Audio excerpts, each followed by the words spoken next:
Hello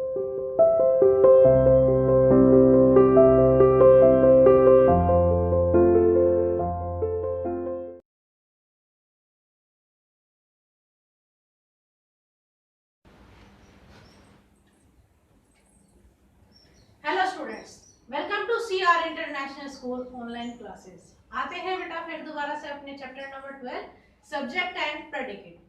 ठीक है बेटा, हम पढ़ रहे थे सब्जेक्ट एंड प्रेडिकेट, जिसमें स्टार्टिंग में मैंने आपको सेंटेंस की डेफिनेशन दी थी कि सेंटेंस क्या होते हैं, group of word which makes complete sense. ठीक है, फिर आगे आकर सेंटेंस को हमने टू पार्ट्स में डिवाइड किया कि सेंटेंस के टू पार्ट्स होते हैं, कौन कौन से, सब्जेक्ट एंड प्रेडिकेट। ठीक है, सब्जेक्ट क्या होता है, जिसके बारे में सेंटेंस में बताया जा रहा है, जो मेन पार्ट होता है सेंटेंस का, जो जिस पर पूरा सेंटेंस डिपेंड करता है। ठीक है, यानी कि जो उस काम को कर रहा है वो सब्जेक्ट। और प्रेडिकेट सब्जेक्ट के द्वारा जो काम किया जा रहा है, सब्जेक्ट पर जो डिपेंड करता है, वो प्रेडिकेट। ठीक है, देखो सब्जेक्ट और प्रेडिकेट होने के बाद बेटा आपकी बुक में एनलार्जमेंट ऑफ सब्जेक्ट भी था।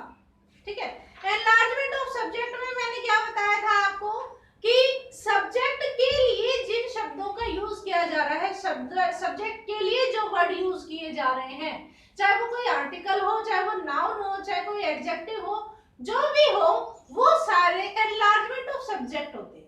ठीक है, मैंने आपको एग्जांपल भी देके बताया था, जैसे कि द ताजमहल, ताजमहल के साथ द आर्टिकल का यूज हो रहा है, तो द उसका एनलार्जमेंट है। एन ओल्ड मैन, तो उसमें ओल्ड जो है वो उसका एनलार्जमेंट है, मैन का।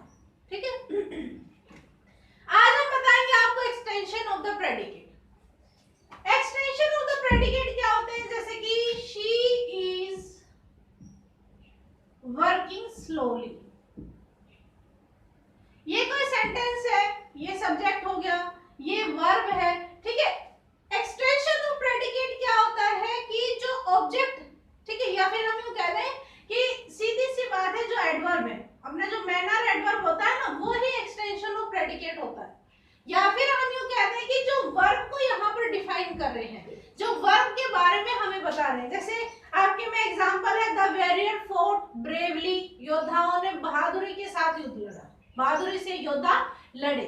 ठीक है, तो इसमें फोर्ट ब्रेवली वर्ब के लिए जो वर्ड यूज हो रहा है वो एक्सटेंशन ऑफ प्रेडिकेट। ठीक है बेटा, बस इसमें और ज्यादा कुछ नहीं है, एक्सटेंशन ऑफ प्रेडिकेट इतना ही था।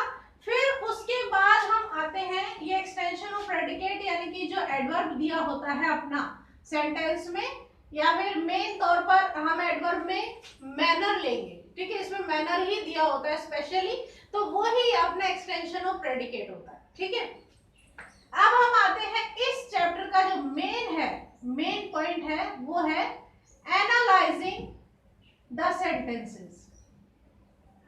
एनालाइजिंग द सेंटेंसेस होता है इन सेंटेंसेस को बहुत ही बारीक टुकड़ों में डिवाइड करना, उनका बारीकी से निरीक्षण करना। जैसे कि सब्जेक्ट अलग कर दो, फिर उसके बाद एनलार्जमेंट ऑफ सब्जेक्ट अलग कर दो, वर्ब अलग कर दो, प्रेडिकेट, और फिर एक्सटेंशन ऑफ प्रेडिकेट। इस तरीके से आपको उन सेंटेंसेस को एक टेबुलर फॉर्म में लिखना है। टेबुलर फॉर्म होती है, यानी कि उसको एक टेबल में लिखना है। जैसे आपको एक टेबल बनानी है इस तरीके से, जिसमें आप स्टार्टिंग में क्या लिखेंगे, सब्जेक्ट, फिर आप उसके बाद आप लिखेंगे एनलार्जमेंट ऑफ सब्जेक्ट, फिर आप लिखेंगे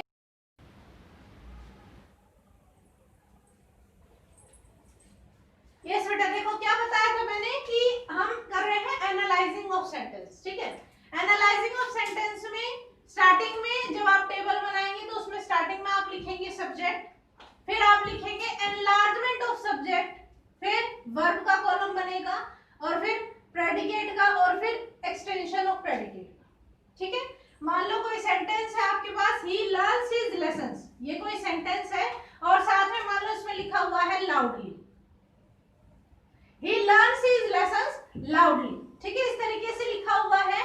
इसमें सब्जेक्ट क्या है, he, आपको पता है अच्छे से।